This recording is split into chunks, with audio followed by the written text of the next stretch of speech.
السلام عليكم، مرحبا بكم في حلقة أخرى من برنامجكم ميكروغرافات. اليوم غادي نخرجوا للشارع وبالضبط سلا القرية وغنسولوا الناس على الأداء ديال المنتخب الوطني في الدور الأول كيفاش كان، وكذلك التوقعات ديالهم مع المنتخب الإسباني، ونشوفوا شنو غيقولوا. ليتس جو.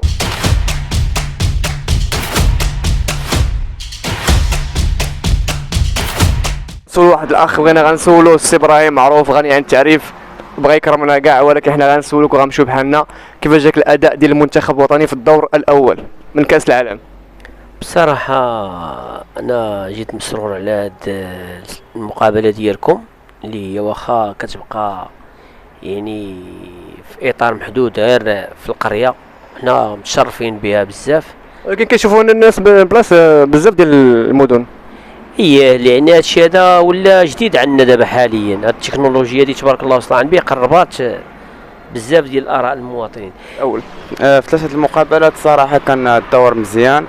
الاداء كان مزيان حيت ما خرجوش يلعبوا كره في الماتشات كاملين تقريبا. الماتش الاول بالضبط صافي عرف وليد الركراكي يجي غير لي ماتش ديالو كيفاش خاصك تلعبهم، حيت فراقي كبار بحال بلجيكا كرواتيا تخرج تلعب معاهم كره غادي تقدر تخسر كما شفنا في كندا شنو دارت مع كرواتيا. واخويا تبارك الله عليهم، بعد هذه هي الاولى داروا واحد المجهود اللي ما كناش كنتصوروه، وان شاء الله دازوا الدور الجاي ان شاء الله يكونوا في المستوى. هو فاش لعبوا مع كرواتيا لعبوا مزيان، يعني كانوا ما خلاوهمش ماركيو وما ماركاوش، يعني عرفوا بلي كرواتيا راه فرقه كتلعب مزيان وخذوا الحذر ديالهم زعما. مع بلجيكا ما كناش متوقعين الصراحه ديك 2-0. ما كنتش متوقع الصراحه كلشي كان كيقول غير يلعبوا، ولكن ما كانوش كيقولوا غير يربحوا. الصراحه فرحنا بزاف منين ربحات بلجيكا. مع كندا في الشوط الاول لعبوا مزيان، ولكن في الشوط الثاني شويه تراجعوا الله. حاول يركز في المقابله ديال كرواتيا على انه يجيب التعادل، حيت عارف كرواتيا انه منتخب قوي، وبلجيكا حاول انه يربحها. اما بالنسبه للمنتخب ديال كندا لعبنا مزيان، ولكن في الشوط الثاني كنلاحظوا ان شويه ديال رجعنا اللور باش ما يتمركش علينا. ضروري الاداء ديال المنتخب الوطني كان يعني بعدا انا كنت غير منتظر باش نشوف هاد اللاعبين بهذا الكم هذا وبهذا اللعب هذا الجميل اللي لعبوا، وكذلك حتى المدرب وليد الركراكي. بصراحه اداء المنتخب الوطني كان جيد ومقنع، وزعما يعني من 1986 ما بقينا مازال شفنا هذا اللي كان جو الفريق الوطني من فريق الجيش الملكي اللي هو كان قاطره ديال اللاعب يعني في كاس العالم في 86 في فاريا، وكذلك حتى المساعد البدني كان من الفريق الجيش الملكي، وكذلك الطبيب وحتى حامل الامتعه ديال فريق الجيش الملكي. اليوم كنشوفوا يعني ليكيب ناسيونال يعني كامله من الجاليه، وكنشكروا الجاليه على هذه القضيه هذه. كونت لنا فريق متكامل ومتجانس، لان وليد الركراكي يعني لقى الدراري واجدين وجابهم. حنا هذا المره اسمح لي كنشكروا الفريق ديال الجيش الوطني اللي كان عطى الصراحه طعام المنتخب الوطني في 1986، وكنا كنشوفوا في جميع المنتخبات ديما الجيش كانت حاضره، وكذلك جميع الفرق الوطنيه الوداد الرجاء خريبكا اسفي كلهم تحيه لهم كاملين. خويا الماتش الاول ديال كرواتيا كانوا غاديين هما هذوك فهمتي، واخا بان فيهم شويه ستريس في الشوط الاولاني، ولكن المهم مشاو خرجوا ب 0-0 في الشوط الثاني. الماتش ديال بلجيكا كان زوين، خدموا مزيان ولعبوا مزيان، خرجوا ب2-0 ياك 0. انت ما تفرجتيش واقيلا؟ لا تفرجت. واخا قول لي رقم 20 شكون كيديرها في المنتخب؟ 20 مالك؟ ما عرفتش اخويا، انا ما عرفتش اصلا ما عمره يدخل هذا، ما عمره يدخل. ما عرفتش. اشرف داري. لا كاين اشرف داري تيدير 20 ولا منك انت. نشدو الميكرو ماشي مشكل. السلام عليكم. المهم اخويا بالنسبه للماتش ديالنا ضد كرواتيا اخي ما كناش متوقعين نديرو داك الاداء كله، حيت راه فري كرواتيا راه لعبات داك المونديال اللي فات، والماتش الثاني ديال اللي فاش لعبات ضد بلجيكا حتى هي ما كناش متوقعين داك الاهداف اللي واخا راه ماركينا 3 حيدوا لنا واحد حتى هو. وكان هذا الشيء يعطينا فيه اداء زوين، يعني ماركينا الجبيوت ديالنا والثالثه وضيعونا فيه.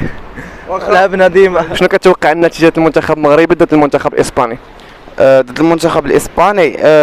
المنتخب الاسباني من اصعب المنتخبات اللي كاينين في كاس العالم، حيت كاين واحد كما تيقولوا له واحد الاحصاء بلا المينيمو ديال لي باس اللي تيكونوا في الماتش ما بين 500 حتى 600. المنتخب الاسباني بوحدو تيدير حتى 1000 تمريره في الماتش واحد، الوغ كو راه غادي يتعذب المنتخب المغربي. هو راه فهمتي لوجيكمون راه يربح السبليون، ولكن فهمتي في القالب كتقول المغرب ان شاء الله ب2-1. ونقولوا ديما مغرب وديما مغرب. الله يوفق. الله غيربحوا 2-0 2-0 ان شاء الله. وان شاء الله ديما مغرب.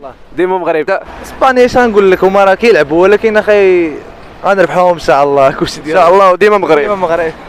والصراحه الا بقاو كيلعبوا بهذا الريتم اللي كيلعبوا به دابا راه يربحوا غيربحوا ان شاء الله. يربحوا. شنو بغيتي يربحوا ولا يخسروا؟ وضروري غنبغيوهم يربحوا مغاربه. وديما مغرب. ديما مغرب. ان شاء الله بشي 1-0. 1-0 طلبها. هذا الشيء هو اللي كاين. خفيفه. وديما مغرب. ديما مغرب. كنشوف ان غادي يكون ان شاء الله الفوز ب2-1. 2-1 2-1 ان شاء الله. مزيان. منتخب اسبانيا والمنتخب المغربي هذا يعني الثأر ديال 2018. الثأر. كان ضمن الحكم في 2018 بروسيا. اليوم تنشوف الى المنتخب يعني ركز ووليد الركراكي بهذا الثقه هذه وديما كيسطر على واحد الكلمه تيقولها كنتقاتلوا. تنتقاتلوا هي اللي كانت ناقصنا في الفريق مع واحد ومع بزاف المدربين. لهذا الى الدراري حطوا كامل داكشي اللي كاين في رجليهم التحكيم ما يكونش منحاز. الفريق الاسباني راه التحكيم اللي شفناه ولا مؤخرا شويه كاين شويه ديال التعادل. كاين شويه ديال التحكيم يعني تينحاز. اذا التحكيم خلى الامور غادا هكا كما هي راه تنظن حنا غادي ندوزو باللعب ديالنا، لان اسبانيا ما عندهاش هذا العام كاين الدراري الصغار. ما بانش شي فريق اللي زعما وكذا، والمانيا كذلك الخروج ديالها توقعات كامله ما كايناش يعني على الورق. احنا حاليا بهذا اللاعب هذا ان شاء الله غادي نربحوا، ولكن اللي كنعاتب عليه انا هو هاد الشوشره اللي كاين دابا ديال التذاكر وكذا، راه كيسمعوها اللعابه بلا ما تدخلوا فيها.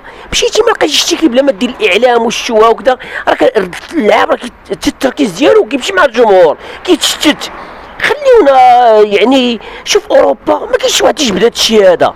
صافي مشيتي غتفرج مع التلفازه واجي سيبورتي الفرقه ديالك وسيبورتي المنتخب واجي. كنتمنى من الله باش اننا ندوزو للدور ديال الربع، ولا دزنا راه غنكون دزنا عن كفاءه. شحال النتيجه اللي كتوقع؟ واش نقول لك 100% لا مثلا ربما 2-1. 2-1 اذا نسجلها 2-1. واش كتركزوا على النتيجه؟ الا جابها شي واحد نقدر نعطيوه شي كادو. ما بغينا لا كادو لا والو، بغيناهم غيدوزو. وديما مغرب. ديما مغرب. وديما تحيه من هنا كبيره للنساء ديال فريق الجيش الملكي، واللي كنت نتمنى فرايقح هذا باش نشوفهم في المونديال على داكشي اللي كانوا داروا الكاس اللي جابوا ديال الشامبيونز ليغ. كل الجامعه زعما شافتهم انهم تديهم كاملين يتفرجوا حشومه اللي ما ديش يعني منتخب الاناث اول فريق ضد العصبه وما يمشيش راه حشومه، ونتمنى ما تقطعش هذه. لا ما نقطع والو، ولكن تحيه لجميع الفرق الوطنيه اللي فار الوداد الرجاء خريبكا اسفي كلشي تطوان طنجه ياك. تحيه لفريق الجيش الملكي، تحيه للمغرب كامل تهلاو. اذا الحلقه ديال ميكرو غرافات حد هنا وقفات، شفنا التوقعات ديال الناس حول المقابله ديال المغرب ضد اسبانيا وكذلك على الاداء ديالو في الدور الاول، وحتى نتوما خليو التوقعات ديالكم في لي كومونتير وانتظرونا في حلقه مقبله. ابوني جيم كومونتير تهلاو.